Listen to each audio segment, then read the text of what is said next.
In standard 11, in last video we discussed the basic concept of chemistry, the first chapter, in which we discussed uh, elements, compounds and mixtures, as well as atoms and molecules. Now in this video you will see atomic mass and molecular mass. तो आज हम लोग बात करने जा रहे हैं atomic mass क्या है और मॉलिक्यूलर मास क्या है। एटॉमिक मास का जनरली क्या मीनिंग निकलता है कि एक एटम का मास, उसको हम लोग एटॉमिक मास बोलते हैं। अच्छा बताओ तो कुछ एलिमेंट का एटॉमिक मास, जैसे सोडियम का एटॉमिक मास कितना होता है? 23 होता है। मैग्नीशियम का कितना होता है? 24 होता है। देखो ना, ये जो 23 और 24 लिखे हम लोग एटॉमिक मास सोडियम और मैग्नीशियम का, these are not the absolute mass of an atom of sodium or the absolute mass of an atom of magnesium. These are relative mass. ये कैसा मास है? रिलेटिव मास है। रिलेटिव मास मतलब जो दूसरे के रिस्पेक्ट में निकाला गया। जैसे मान लो हाइड्रोजन या कार्बन के रिस्पेक्ट में इसको निकाला जाता है, आप लोग स्टैंडर्ड 9 में भी पढ़े होंगे। तो दीज आर रिलेटिव मास। तो हम लोग जहां हम लोग बात करते हैं एटॉमिक मास का, तो exactly we are talking about the relative atomic mass. Okay, हम लोग रिलेटिव एटॉमिक मास का के बारे में बात करते हैं, क्योंकि देखो ना, जैसे ही ये पता चल गया साइंटिस्ट को कि matter is made up of atoms, the next immediate interest of the scientist was to determine the mass of the atom. But as you know, the atom is very smallest particle of an element. It cannot be seen by eye, it cannot be isolated, ठीक है ना? Therefore it is very difficult or it is impossible to determine the actual mass of a single atom by weighing it. ठीक है, एक single atom का मास निकालना बहुत ही मुश्किल था, क्योंकि उसको आइसोलेट नहीं कर सकते हैं, देख नहीं सकते हैं, ठीक है ना? उतना वैसा हमारे पास वेइंग इंस्ट्रूमेंट नहीं था उस समय। आजकल हो सकता है, लेकिन उसमें ये पता नहीं था हम लोगों को। तो दिमाग में आया फिर कैसे किया जाए। एक अल्टरनेटिव आइडिया जो था वो था कि जैसे मान लो कि ये एक टुकड़ा है आयरन का, और इसमें पता करना है कि what will the mass of an atom of iron. तो बोला गया कि ऐसा करते हैं, ये पूरा को पहले हम लोग पूरा का मास ले लेते हैं और इसमें जितना नंबर ऑफ एटम्स है उससे डिवाइड कर देंगे, तो एक एटम का मास निकल जाएगा। लेकिन यहां भी प्रॉब्लम था, ठीक है, समझ गए? सेकेंड जो ऑप्शंस लिया गया वो लिया गया कि इसमें मान लो निकालना है कि कितना होगा एक एटम का मास, तो इसमें जितना नंबर ऑफ एटम्स है वो निकाल लो और जितना इसका मास है उसको डिवाइड कर। But it is very difficult, ठीक है ना? और you can say that time it was impossible to calculate the number of atoms present in this material. उसमें कितना एटम से ये भी निकालना संभव नहीं था, ठीक है? तो सवाल उठा कि आखिर हम लोग कैसे निकालेंगे एक एटम का मास। तो this problem was finally solved by Avogadro. Avogadro's law क्या बोलता है कि equal volume of all gases under the same condition of temperature and pressure contain equal number of molecules. Same temperature और pressure पे अगर equal volume लेते हैं different gases का, तो उसमें नंबर ऑफ मॉलिक्यूल्स क्या होगा? सेम होगा। अगर V वॉल्यूम हम हाइड्रोजन गैस ले लेते हैं और V वॉल्यूम मान लो ऑक्सीजन गैस लेते हैं और दोनों को सेम टेम्परेचर और प्रेशर पे रखते हैं, तो दोनों में नंबर ऑफ मॉलिक्यूल्स भी क्या होगा? सेम होगा। मतलब volume is directly proportional to number of molecules और volume is directly proportional to number of moles हो जाता है, बाद में मोल्स पढ़ाएंगे। तो ये बात बताया, लेकिन कंडीशन था कि under same condition of temperature and pressure. और इससे ये भी रिजल्ट निकल रहा है, इसका मतलब कि if equal volume of two different gases are taken under the similar conditions of temperature and pressure, okay, then wait, the ratio of their masses will be equal to the ratio of the masses of their single molecule. मान लो दो gas ले लेते हैं, ठीक है, और दोनों का वॉल्यूम क्या होता है?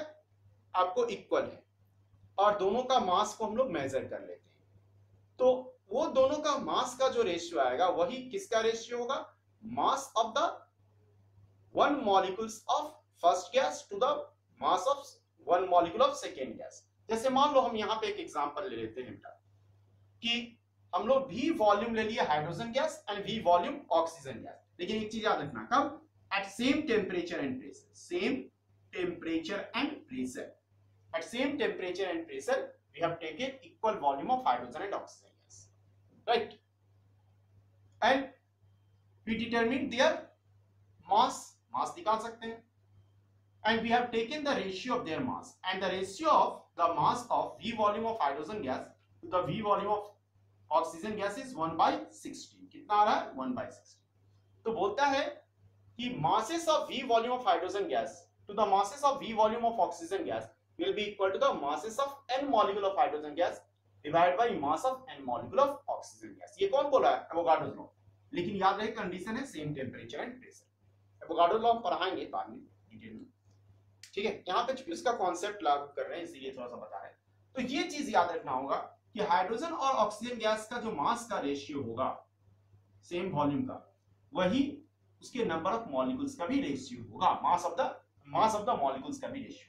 मान लो V वॉल्यूम में यहाँ n मॉलिक्यूल्स है तो यहाँ भी V वॉल्यूम में n मॉलिक्यूल्स होगा, तो mass of n molecule of hydrogen gas divided by mass of n molecules of oxygen, ठीक है, या आप बोल सकते हो mass of one volume of hydrogen gas divided by mass of one volume of oxygen gas equal to mass of one molecule of hydrogen gas divided by mass of one molecule of oxygen gas, n से divide कर देंगे तो वही हो जाएगा। ये दोनों experimentally निकाला गया और इसका रेशियो आता है 1/16। तो mass of one molecule of hydrogen gas divide by mass of one molecule of oxygen gas, ठीक है बेटा, ये कितना आ जाएगा बेटा, तो इक्वल टू क्या हो गया 1/16। अच्छा एक चीज और, सबको मालूम है एक मॉलिक्यूल हाइड्रोजन में कितना एटम्स होगा, 2 एटम्स, इसको लिख सकते हैं mass of 2 atoms of hydrogen gas divide by mass of 2 atoms of oxygen gas, 2 cancel हो जाएगा, ठीक है ना, equal to mass of 1 atom of hydrogen divide by mass of 1 atom of oxygen. क्यों समझ में आया, वन मॉलिक्यूल में 2 एटम, यहाँ भी 2 एटम है ना, तो 2 तो कैंसिल हो जाएगा, ठीक है। तो mass of 1 atom of hydrogen to the mass of 1 atom of oxygen is equal to 1/16। So we can write mass of 1 atom of oxygen equal to 16 into mass of 1 atom of hydrogen. ये बात कहां से लाए हम लोग, Avogadro law से। Avogadro बोला कि mass of 1 atom of oxygen will be equal to 16 into mass of 1 atom of hydrogen, means 1 atom of oxygen is 16 times heavier than, ठीक है, 16 times heavier than किससे, मास ऑफ 1 एटम ऑफ हाइड्रोजन। अगर एक atom hydrogen का मास 1 ले लें, ठीक है ना, तो एक एटम ऑक्सीजन का मास कितना हो जाएगा 16, and this is called atomic mass. तो एटॉमिक मास में क्या मान लिया गया कि mass of 1 atom of hydrogen कितना ले रहे, 1, therefore mass of 1 atom of oxygen कितना हो जाएगा 16। तो इसका मतलब हुआ if atomic mass of oxygen is 16, it means mass of 1 atom of oxygen is 16 times heavier than the mass of 1 atom of hydrogen, ठीक है। तो किसी भी एलिमेंट्स का एक एटम्स, हाइड्रोजन के एक एटम से जितना टाइम्स हेवियर होगा, जितना टाइम्स भारी होगा, वही उसका क्या हो जाएगा बेटा, एटॉमिक मास, ठीक है। The number of times an atom of the element is heavier than 1 atom of hydrogen is called the atomic mass of that element। जैसे atomic mass of sodium is 23, it means mass of 1 atom of sodium is 23 times heavier than the mass of 1 atom of hydrogen। mass of atomic mass of magnesium is, देखो ना, 24। तो इसका मतलब क्या हुआ बेटा कि 1 atom of magnesium is 24 times heavier than 1 atom of hydrogen। शुरू में, ठीक है ना, इसी तरीके से बहुत सारे एलिमेंट्स का एटॉमिक मास निकाला गया। In the beginning the atomic mass of elements were obtained by comparing with the mass of hydrogen taken as 1। इसको 1 मान लिया गया, और it is the lightest element, उसका मास को 1 मान लेते। लेकिन इसमें एक प्रॉब्लम था। प्रॉब्लम क्या था बेटा कि हाइड्रोजन जो है, सबसे पहली बात, मतलब इसमें स्केल, रेफरेंस स्केल हाइड्रोजन ले लिया गया। पहला जो एटॉमिक मास को डिफाइन करने का तरीका आया किस स्केल पे, ऑन हाइड्रोजन स्केल, मतलब हाइड्रोजन को रेफरेंस मान लिया गया। हाइड्रोजन स्केल पे कैसे डिफाइन किया गया एटॉमिक मास को बेटा कि atomic mass of an element is defined as how many times an atom of the element is heavier than an atom of hydrogen। लेकिन यहाँ इसमें प्रॉब्लम क्या था बेटा, इस तरीके से जब कंपेयर करके एटॉमिक मास निकाला गया एलिमेंट का, तो बहुत सा एलिमेंट का एटॉमिक मास फ्रैक्शंस में आता था, वैसे अभी भी आएगा लेकिन बहुत ज्यादा आता था। तो इसके लिए सोचा गया कि अब कोई और स्केल हम लोग लें, और आजकल जो हम लोग स्केल यूज करते हैं that is called C12 scale और AMU स्केल।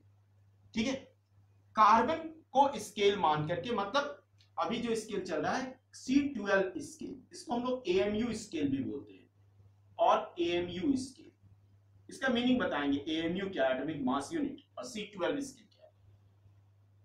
बोला गया कि किसी भी चीज का एटॉमिक मास को बताने के लिए जो रेफरेंस स्केल होगा उसमें कुछ ऐसा गुण मौजूद होना चाहिए जिससे वो हम उसको दूसरे से कंपेयर कर सके। ठीक है, जैसे मान लो कि आपको किसी बच्चे का किसी क्लास में मॉनिटर चुनना है, एक बच्चे को, तो आप मॉनिटर चुनने में कुछ गुण देखते हो। पहला क्या है, एबंडेंस।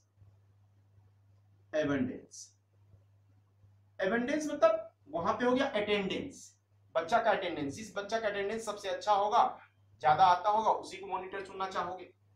ठीक है, उसी तरह से जिस एलिमेंट का एबंडेंस सबसे अच्छा हो उसी को कैप्टन चुना जाए, उसी को स्केल माना जाए, उसी को रेफरेंस स्केल दिया जाए। ये दिमाग में बात है।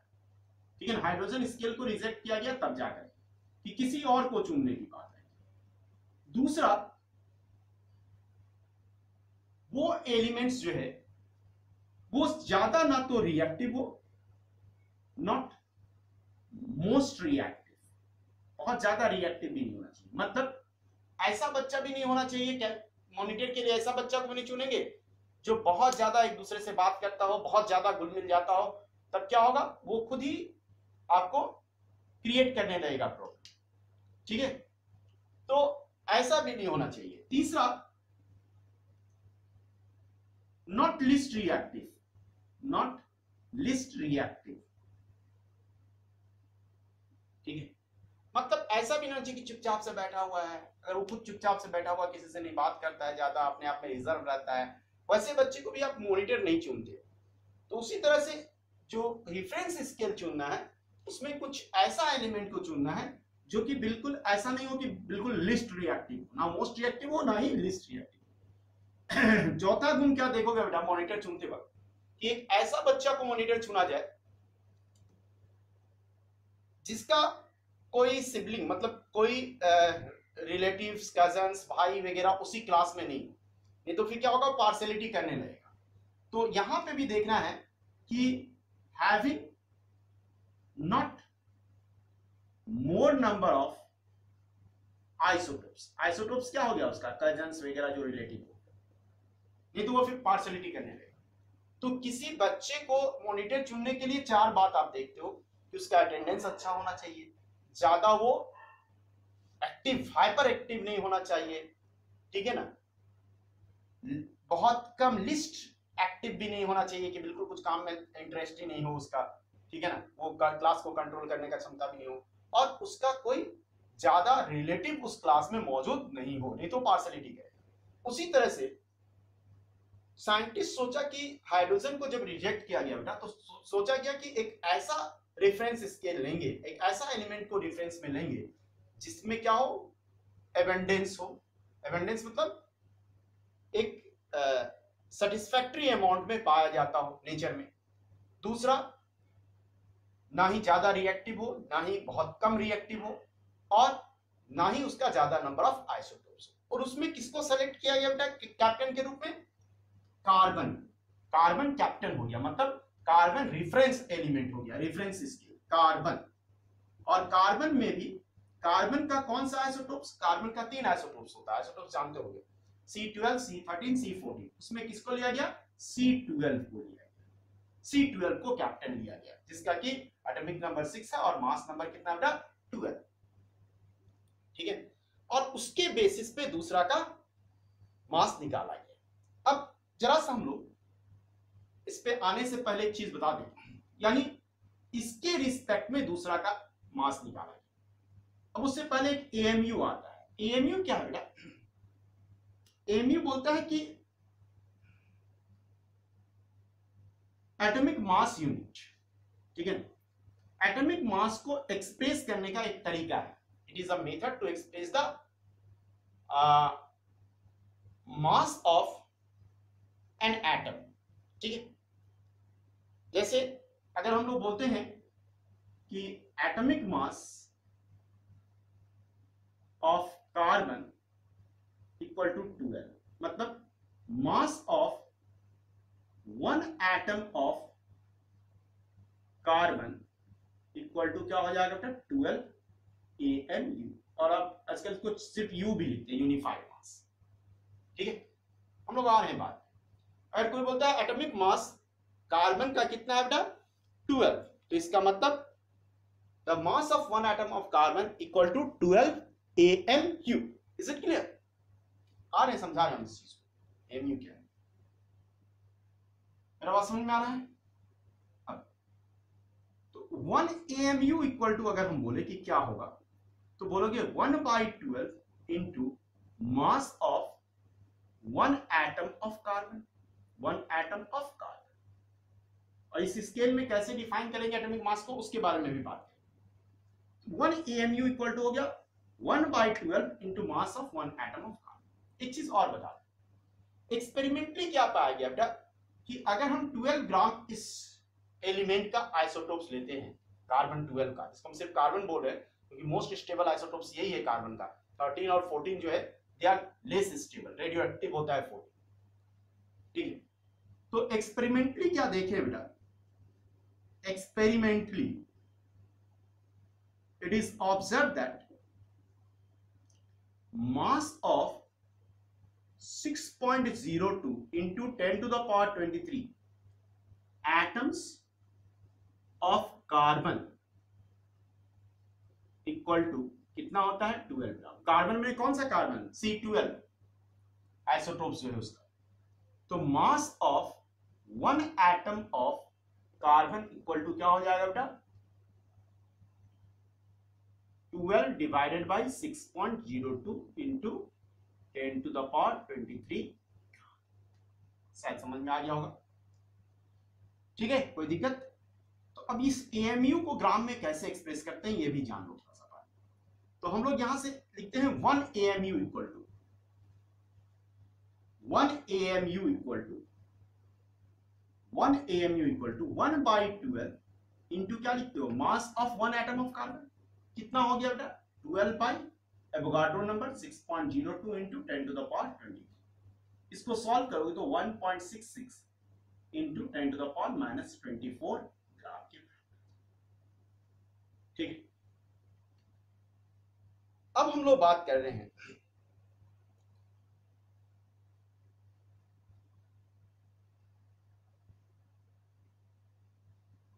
ठीक है,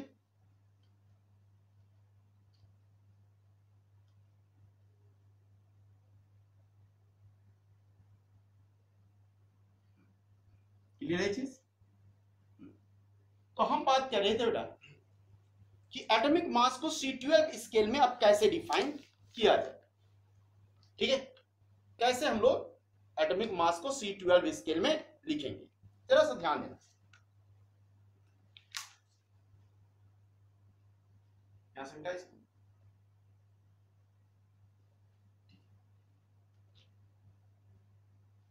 मान लेते हैं mass of one atom of an element equal to XAM, ठीक है।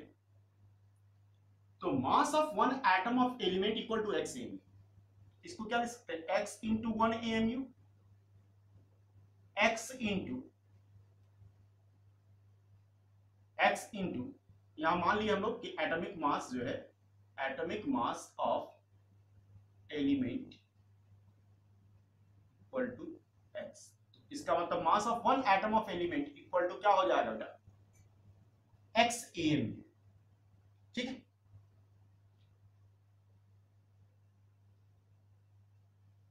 क्लियर है चीज, कोई डाउट इसमें नहीं।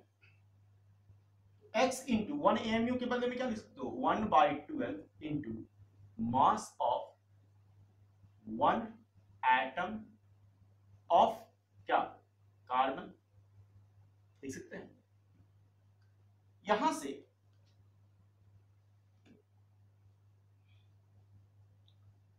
से x इक्वल टू क्या हो जाएगा,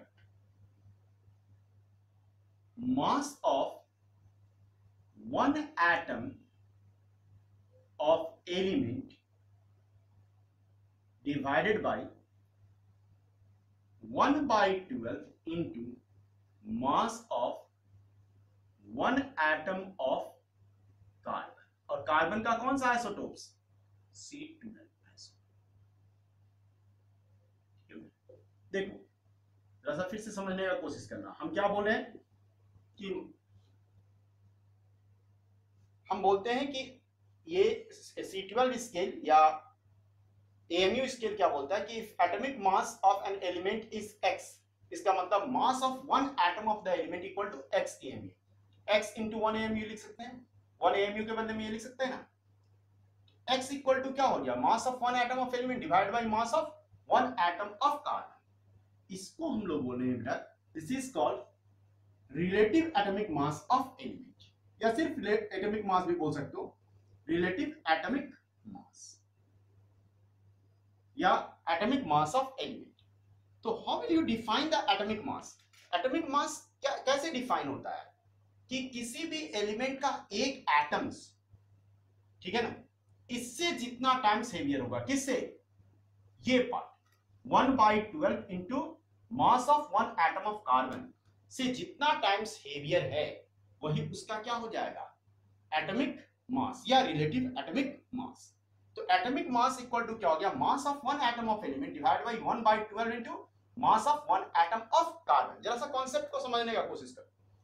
तो देखो बेटा, तो on C12 scale atomic mass of an element is defined as किस तरह से डिफाइन हो रहा है बेटा, देखो जरा सा, ऑन C12 स्केल, जिसको AMU स्केल भी बोल सकते हो, the atomic mass of an element is defined as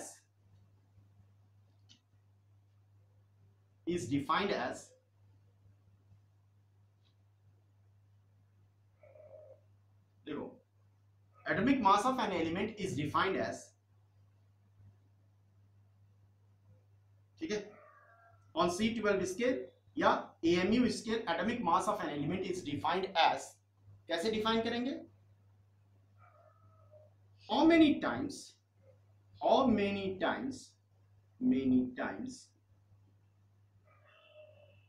an atom of the element is heavier than किससे बेटा, heavier than किसे, 1/12 of an atom of carbon, ठीक है, an atom of कार्बन में कौन सा carbon, how many times an atom of element is heavier than 1/12 of an atom of carbon। मतलब carbon का एक एटम का मास को 12 से डिवाइड कर दो, उससे जितना टाइम्स किसी का एक एटम हेवियर होगा वही उसका क्या हो जाएगा, एटॉमिक मास। C12 स्केल में इसी तरह से डिफाइन करते हैं, मॉडर्न डेफिनेशन यही। और ये जो इससे निकालते हैं that is called relative mass. क्यों, किसके रिस्पेक्ट में निकाले हो तुम, कार्बन के रिस्पेक्ट में निकाले हो, mass of one atom of element divide by 1/12 into mass of one atom of carbon. अगर ये याद नहीं रहता डेफिनेशन तो आप ये भी लिख सकते हो डेफिनेशन, कोई दिक्कत नहीं। जैसे एग्जांपल से समझने का कोशिश करो बेटा, इसको एग्जांपल से क्या समझते हैं बेटा, suppose atomic mass of magnesium equal to हम लेते हैं 24 AMU। इसका मतलब क्या हुआ, इसका मतलब हुआ बेटा, इट मीन्स, लिख लो, it means an atom of magnesium Mg is how many times, is 24 times heavier than किससे, किसे, 1/12 of the mass of an atom of carbon, 1/12 of the mass of an atom of, ठीक है। तो on C12 scale atomic mass of an element is defined as, ठीक है ना, the number of times an atom of the element is heavier than 1/12 of the mass of an atom of carbon, या जैसे हम बोले कि atomic mass of magnesium is 24 AMU, it means an atom of magnesium is 24 times heavier than 1/12 of the mass of an atom of carbon, ठीक है, right, समझ में आ रहा। बोलते हैं कि atomic mass of oxygen is 16 AMU, it means an atom of oxygen is 16 times heavier than 1/12 of a mass of an atom of carbon, right? मेरे ख्याल से ये समझ में आ गया होगा। तो देखो बेटा, अच्छा रिलेटिव एटॉमिक मास का यूनिट क्या होगा? ये जो रिलेटिव एटॉमिक मास है या सिर्फ एटॉमिक मास भी कोई पूछ दे, इसका यूनिट क्या होगा? क्योंकि अभी एटॉमिक मास का मतलब यही समझेंगे, रिलेटिव एटॉमिक मास वो जो दूसरे के रिस्पेक्ट में निकाला जाता हो, चाहे हाइड्रोजन हो चाहे कार्बन के रिस्पेक्ट में। मॉडर्न डेफिनेशंस किसके रिस्पेक्ट में लेते हैं? कार्बन को लेते हैं, इसके कार्बन के रिस्पेक्ट। कोई यूनिट नहीं होगा, mass of an atom of element, और यहाँ भी है मास of one atom of carbon, इसको भी ग्राम में लेते हैं, इसको भी ग्राम में कैंसिल, इसको मिलीग्राम, इसको मिलीग्राम में कैंसिल हो जाएगा, केजी केजी में कैंसिल हो जाएगा। तो relative atomic mass has no unit, याद रखना। ये जो रिलेटिव एटॉमिक मास है, आपसे एटॉमिक मास कोई पूछता है, हैज नो यूनिट, क्योंकि एटॉमिक मास का मतलब ही होता है रिलेटिव एटॉमिक मास। तो याद रखना बेटा, relative atomic mass, relative atomic mass, या कोई बोल सकता है atomic mass has no unit, लेकिन but it can be expressed in AMU और in ग्राम। अब सवाल उठता है इस वर्ड का क्या मीनिंग निकलता है? देखो, जब किसी एलिमेंट का एटॉमिक मास को AMU में आप एक्सप्रेस करते हो तो it represents the mass of one atom of that element. याद रखना, व्हेन एटॉमिक वेट या एटॉमिक मास, इसका atomic mass he of an element is expressed in AMU, it represents इसको बेटा mass of an atom of element। जैसे suppose let atomic mass of अभी हम लोग लिखते हैं सोडियम इक्वल टू 23। अगर हम लोग 23 AMU लिखते हैं तो ये क्या रिप्रेजेंट करेगा बेटा? मास of one atom of sodium. अगर जिस तरह से ऑक्सीजन का एटॉमिक मास 16 है, 16 AMU क्या रिप्रेजेंट करेगा? मास of one atom of oxygen. लेकिन यहीं पे देखना, when atomic mass of an element is expressed in gram, अगर ग्राम में एक्सप्रेस कर दे, इस चीज को याद करके लिखना नोट में, it represents the mass of how many atoms? Mass of Na atoms of the element। Na मतलब, Na का मतलब क्या हो गया? 6.02 into 10 to the power 23 Avogadro's number के बराबर होता है, ठीक है ना?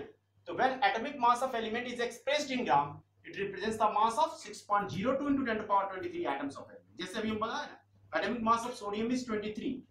अगर हम 23 ग्राम लिखते हैं बेटा, ये किसको रिप्रेजेंट करेगा? मान में एक एटम का नहीं, mass of 6.02 into 10 to the power 23 atoms of sodium।